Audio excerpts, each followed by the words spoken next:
नमस्कार, बहुत बहुत स्वागत है आपका। आप देख रहे हैं योर स्टॉक्स। मैं हूं आपके साथ प्रशांत पांडे, मेरे साथ है मेरी सहयोगी कविता थपलियाल और मेरे साथ मेरे सहयोगी आशीषा अदवरियू भी जुड़ी हुई हैं। अगले 1 घंटे हम आपके लिए लेकर आएंगे तमाम आपके सवालों का समाधान, लेकिन आपको हम तमाम तौर तरीके बताएं उससे पहले कविता, एप्पल का नया अवतार कह लीजिए आ चुका है।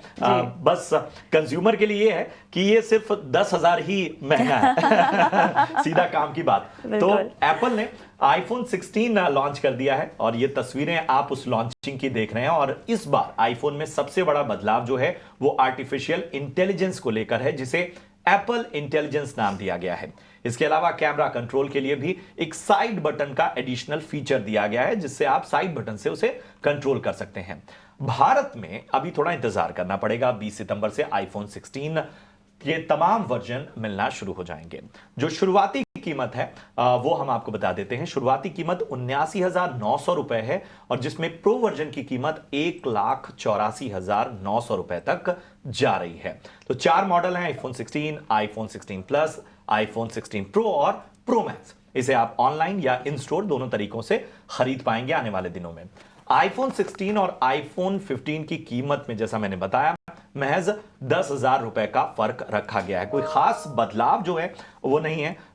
आर्टिफिशियल इंटेलिजेंस के अलावा कैमरा में हम देख रहे हैं कि एक लंबे वक्त से कोई एड ऑन फीचर नहीं आ रहा है और उसी को मेंटेन करता हुआ अब तक आईफोन साफ तौर पे, हालांकि इस बार बैटरी को लेकर बड़े बड़े दावे किए जा रहे हैं। जी हाँ, तो एप्पल की तमाम ये हाइलाइट्स। और चलिए अब बढ़ते हैं अपने खास शो यानी योर। जी, एक चीज बस मुझे यहाँ पर बोलनी है। मेरे ख्याल से भारत अब आईफोन के लिए या एप्पल के लिए दूसरा सबसे बड़ा मार्केट हो चुका है खरीदारी के लिहाज से। और जितने महंगे आईफोन होते जा रहे हैं उतना ज्यादा इनका क्रेज भी बढ़ता जा रहा है, क्योंकि अब त्योहारी माहौल भी है और ऐसे में लोग नई खरीदारी भी करते हैं। एक अपडेट एप्पल को लेकर, क्योंकि बहुत सारे लोग कंज्यूमर फाइनेंसिंग का फायदा भी उठाते हैं। आपके पास अगर किसी खास बैंक का क्रेडिट कार्ड हो या अगर आपके पास कोई कैश रिवॉर्ड जैसे कोई ऑफर्स हो, उसका इस्तेमाल आप करने की कोशिश करते हैं।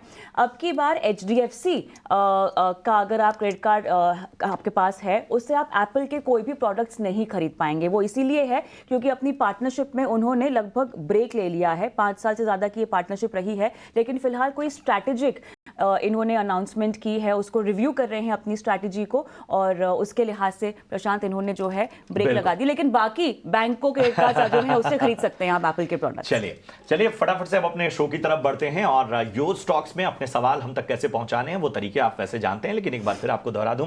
आपको आपके स्क्रीन पर एक हिस्से में दिख रहा होगा नंबर, सोशल मीडिया प्लेटफॉर्म्स। यहां पर आप जो भी तरीका पसंद आता हो वहां तक अपने सवाल पहुंचाइए। यही नहीं, यूट्यूब के कमेंट बॉक्स में भी आप लाइव सवाल पूछ सकते हैं। बीच बीच में उन सवालों को भी शामिल करेंगे। चलिए अपने साथ 2 खास मेहमानों को शामिल करते हैं। हमारे साथ आज आपके सवालों के जवाब देने के लिए खास मेहमान हैं इन्वेस्ट फॉर एडू के आदित्य अग्रवाल। आदित्य जी, बहुत बहुत स्वागत है आपका। और लक्ष्मी श्री इन्वेस्टमेंट के अंशुल जैन साहब भी हमारे साथ इस वक्त बने हुए हैं। अंशुल जी, बहुत बहुत स्वागत है आपका। चलिए बाजार को अगर हम देखें तो बाजार जाहिर सी बात है कल जो जाते जाते संकेत दे रहा था उससे थोड़ा ऑप्टिमिज्म नजर आ रहा था, लेकिन बाजार अभी वॉलेटाइल है। निफ्टी ऊपरी स्तरों से फिसलता हुआ इस वक्त आप देखिए 24,950 के पास कारोबार करता हुआ निफ्टी। बैंक निफ्टी भी 51,100 के पास इस वक्त लगभग सपाट नजर आता हुआ। एक्शन का है, एक्शन है फार्मा शेयरों में। चीन के खिलाफ अमेरिका में बायोसिक्योर एक्ट को जो मंजूरी मिली है उसके बाद फार्मा शेयरों में एक्शन साफ तौर पर नजर आ रहा है। एक बार इंश्योरेंस शेयरों में हम कमजोरी देख रहे हैं। इसके अलावा बाकी जो एक्शन है उसमें आप इरेडा पर फोकस कीजिए, क्योंकि नया करार किया है नेपाल में मेगा हाइड्रो पावर प्रोजेक्ट को लेकर, और उसकी वजह से एक्शन इरेडा में देखिए लगभग 6% की तेजी हम देख पा रहे हैं। इसके अलावा हम देख रहे हैं टेलीकॉम शेयरों में एक बार फिर खरीदारी लौटी है। पिछले दिनों जो ब्रोकरेजेस की रिपोर्ट आई थी उसके बाद देखा था हमने कि चुनिंदा जो टेलीकॉम शेयर हैं उनमें दबाव साफ तौर पर नजर आ रहा था। चलिए बाजार में अब इन स्तरों पर क्या रणनीति बनाई जानी चाहिए। अंशुल जी, मैं आपके पास आना चाहूंगा। जरा बताइए कि कल एक कह सकते हैं एक ऑप्टिमिज्म आ रहा था बाजार में जाते जाते, और शायद लग रहा था कि इसे लेकर बाजार आगे बढ़ेगा। फिलहाल जिस तरह के बाजार से संकेत मिल रहे हैं उन्हें कैसे देखा जाए, किन लेवल्स पर ध्यान दिया जाए? नमस्कार प्रशांत जी। नमस्कार कविता जी। नमस्कार आशीषा जी। देखिए प्रशांत जी, निफ्टी में मैं एक्सपेक्ट कर रहा था कि 25,000 के लेवल होल्ड होंगे, लेकिन ये थोड़ा सा बाउंसर हो गया। 24,800 का जो मेजर सपोर्ट था वहां टेस्ट करने निफ्टी आ गई। कल बेहतरीन बाउंस बैक था, लेकिन जब तक निफ्टी 25,000 के ऊपर सस्टेन नहीं करती है, बहुत मुश्किल है कि निफ्टी में अप ट्रेंड कंटिन्यू रहेगा, क्योंकि जो रेंज थी वो 25,000 25,265 की थी। रेंज के लोअर एंड पे हम आके खड़े हुए हैं, उसके नीचे आज भी टुवर्ड्स दी ओपनिंग हमने कोशिश की थी कि 25,000 के ऊपर सस्टेन करें, लेकिन फेलियर रहे हैं। तो यहाँ से आज का सेकंड हाफ काफी इंपॉर्टेंट रहेगा। अगर 25,000 के ऊपर सस्टेन करते हैं तो वापस से रेंज बाउंड एक्शन आ जाएगा, जिसकी रेंज होगी 25,000 25,265। लेकिन अगर लेटर हाफ में हम 25,000 के आसपास रिजेक्शन देते हैं तो वापस से 24,800 के लेवल टेस्ट होते हुए देखेंगे। तो मेक और ब्रेक लेवल्स के आसपास हैं। सुबह एक रिजेक्शन मिला है, सेकंड हाफ में हम सेकंड अटेम्प्ट करेंगे।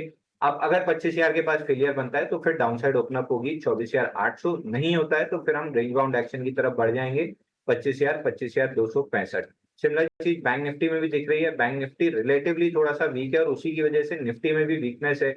और बैंक निफ्टी आज ओपन लो के साथ शुरुआत किया है, तो 51,330 ये आज का हाई है। अगर निकलता है तो फिर हम क्वार्टरली वीवैप 51,500 तक जाएंगे। उसके ऊपर निकलते हैं तो बैंक निफ्टी लीड लेना स्टार्ट करेगा।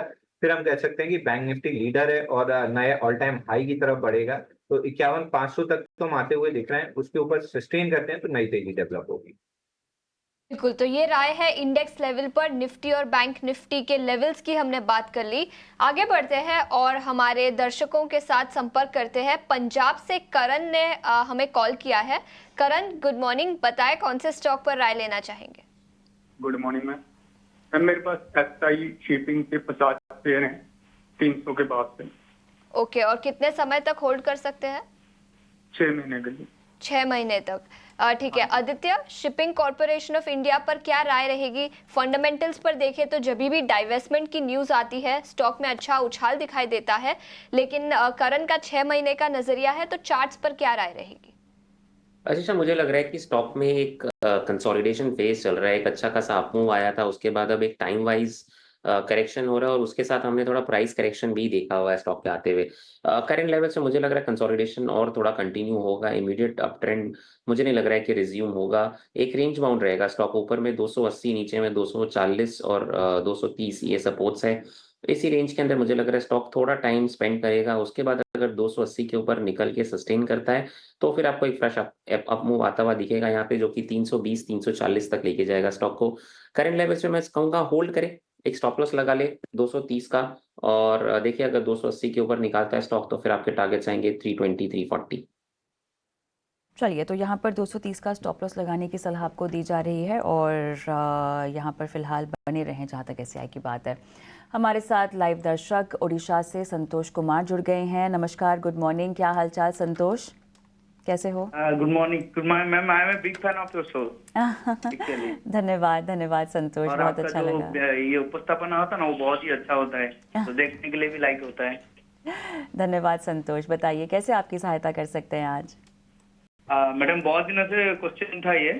तो मेरा ये था कि जो अदानी पोर्ट तो मैं ज्यादा ले लिया हूँ थोड़ा ऊपरी स्तर में, तो उसका थोड़ा सजा क्या रहेगा? और भी थोड़ा एवरेज करना पड़ा और क्या करें? और इनडेट स्पिरिट क्या, दोनों बता दीजिए थोड़ा। तो मैं एक बार प्राइस कंफर्म कर देती हूँ आपकी। 1462 आपके एवरेज प्राइस है अदानी पोर्ट्स में। हाँ जी। और यूनाइटेड स्पिरिट्स आपका 1298 है। हाँ जी। और दोनों में नियर टर्म आउटलुक कुछ वाले? आप लॉन्ग टर्म के लिए सोच सकते हो। 6 मंथ रखूंगा अदानी पोर्ट्स का, और यूनाइटेड स्पोर्ट्स का वो लॉन्ग टर्म कर सकते हैं। ऑलराइट, चलिए, तो आदित्य एक आपसे होगा और अंशुल एक आपसे होगा। बताइए, अदानी को थोड़ा सा अगर लंबा रखना हो, अदानी पोर्ट्स को, क्या कहेंगे आप आदित्य? यहाँ पे थोड़ा करेक्टिव मूव आ रहा है अदानी में, थोड़ा डिस्ट्रीब्यूशन पैटर्न देखने मिल रहा है हमें। नियर टर्म मूविंग एवरेजेस के नीचे स्टॉक ट्रेड करना स्टार्ट किया है, सपोर्ट्स को ब्रेक कर रहा है स्टॉक।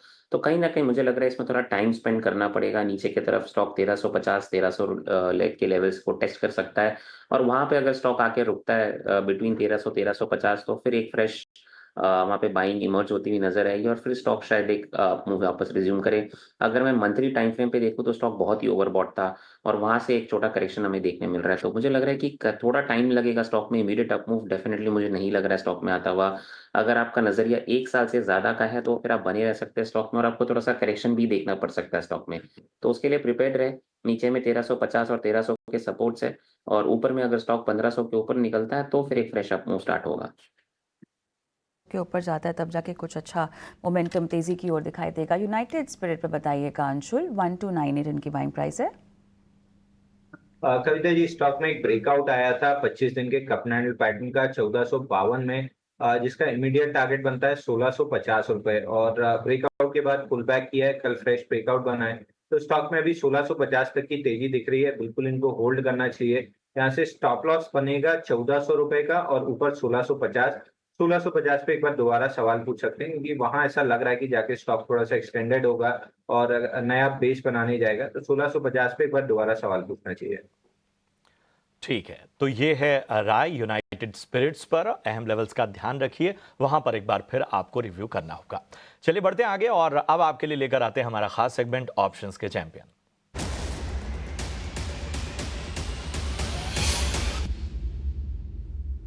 और ऑप्शंस के चैंपियन में आज हमारे साथ हैं जेएम फाइनेंशियल्स के अक्षय भागवत जी। अक्षय जी गुड मॉर्निंग, प्रशांत बात कर रहा हूं। बताइए आज ऑप्शन की रणनीति आप कहां देख रहे हैं?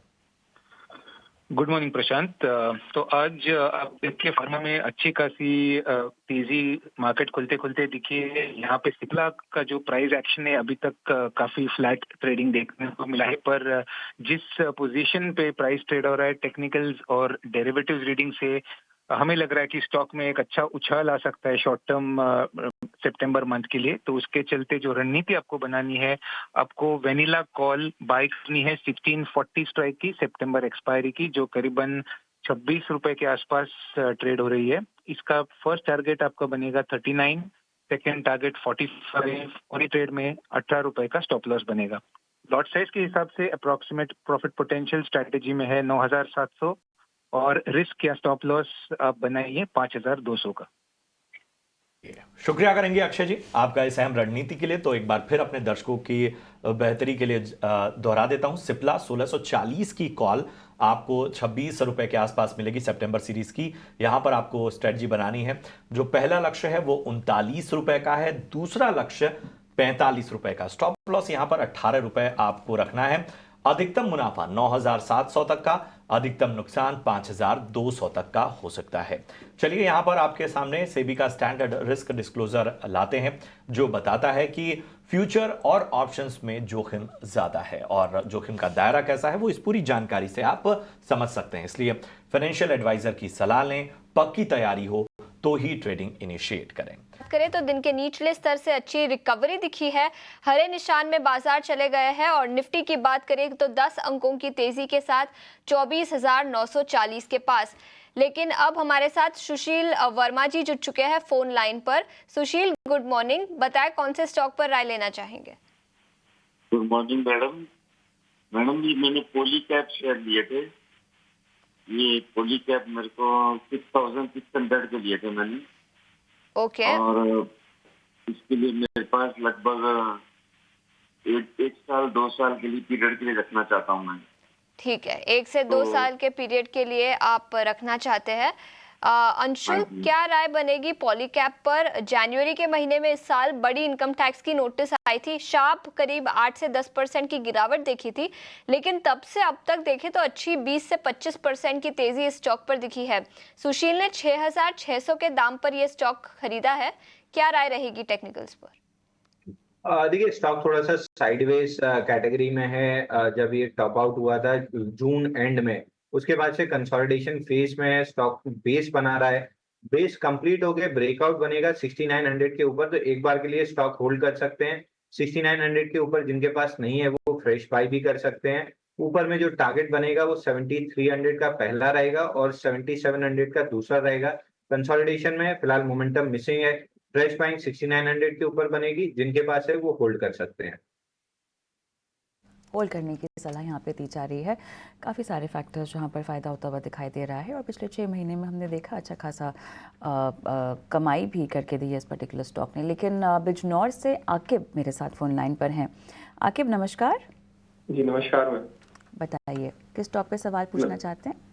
मैम मेरे पास KNR कंस्ट्रक्शन के शेयर है 362 के भाव के। मैं 4 से 6 महीने तक रोक सकता हूँ, तो उसके लिए क्या रिव्यू रहेगा अंशुल सर का? ओके, आप मुझे बाइंग प्राइस बताएंगे एक बार फिर से? 368। 368 इसके अलावा आपके पास नायका का भी कोई सवाल है? जी मैम, वो 800 शेयर्स है। कितने किस भाव पर? मैम ये 220 के भाव पर है।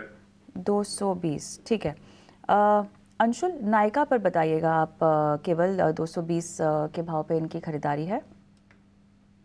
कविता जी, नायका मैंने ईटी नाउ स्वदेश पे 220 रुपए में रिकमेंड किया था।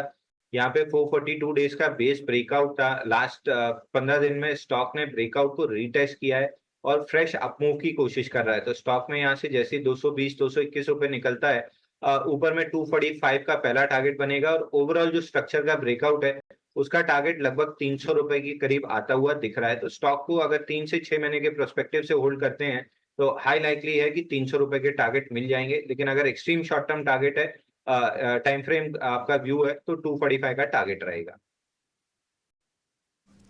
ठीक है, तो ये है नजरिया नायका पे इस वक्त आता हुआ। चलिए बढ़ते हैं आगे, अगले कॉलर को जोड़ते हैं हमारे साथ। जिमित पटेल साहब जुड़े हुए हैं। जिमित गुड मॉर्निंग, कहां से बात कर रहे हैं? सर गुड मॉर्निंग, मालेगांव से बात कर रहा हूँ, महाराष्ट्र से। जी जी, बताइए कैसे हैं आप? बस बढ़िया है सर, आप कैसे हो? एकदम बढ़िया। तो बताइए वहां पर किस तरह का माहौल है, खासतौर पे गणपति उत्सव की धूम इस वक्त पूरे महाराष्ट्र में है? सर बहुत बड़ा सेलिब्रेशन है यहाँ सर, हमारे यहाँ तो। चलिए, मतलब दिवाली एज कम्पेयर दिवाली जैसा है। क्या बात है, क्या बात है। चलिए बताइए आज आप किस स्टॉक पे अपना सवाल लेकर आए हैं? सर मैं मन्नपुरम पे पूछना था सवाल। ठीक है, मन्नपुरम फाइनेंस ना?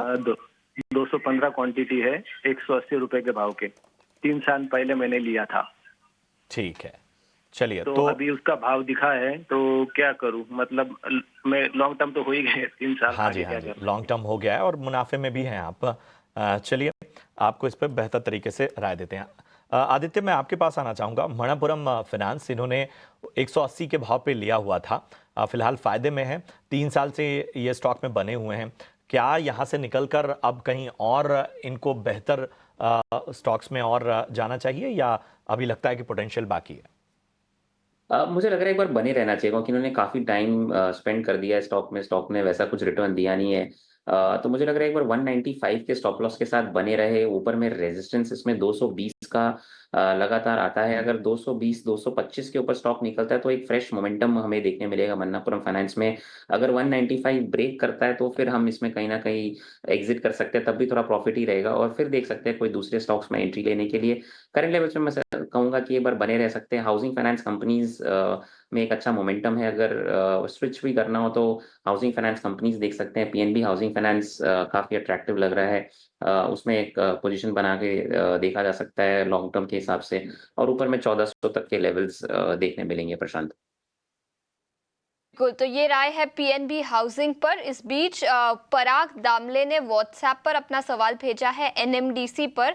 2800 शेयर है उनके पास, जो उन्होंने केवल 69 रुपीस प्रति शेयर के दाम पर खरीदे थे। स्टॉक देखें तो अभी करीब 208 के आसपास है, तो अच्छा खासा मुनाफा इस पोजीशन पर उनको हुआ है। अंशुल, एनएमडीसी पर क्या राय रहेगी?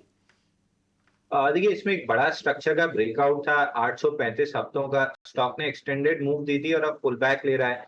तो पुल बैक ब्रेकआउट को रीटेस्ट करने नीचे 188 के लेवल तक आ सकता है। तो अगर आपका शॉर्ट टर्म व्यू है तो आपको एग्जिट कर लेना चाहिए। 188 के पास आपको फ्रेश बाइंग की वापस बहुत बेहतरीन मौका मिलेगा। 188 के पास लॉन्ग टर्म इन्वेस्टर्स के लिए एक अच्छा बाइंग का मौका रहेगा। वहां से स्टॉक ऊपर चलना स्टार्ट करेगा तो ऑलमोस्ट जो टारगेट बनेगा 345 से 400 तक का बनेगा। तो लॉन्ग टर्म इन्वेस्टर्स के लिए 188 के पास अच्छा बाइंग का मौका रहेगा। शॉर्ट टर्म इन्वेस्टर्स को एग्जिट कर लेना चाहिए, 188 आता हुआ दिख रहा है। को एग्जिट कर लेने की सलाह, तो ये राय रहेगी एनएमडीसी पर।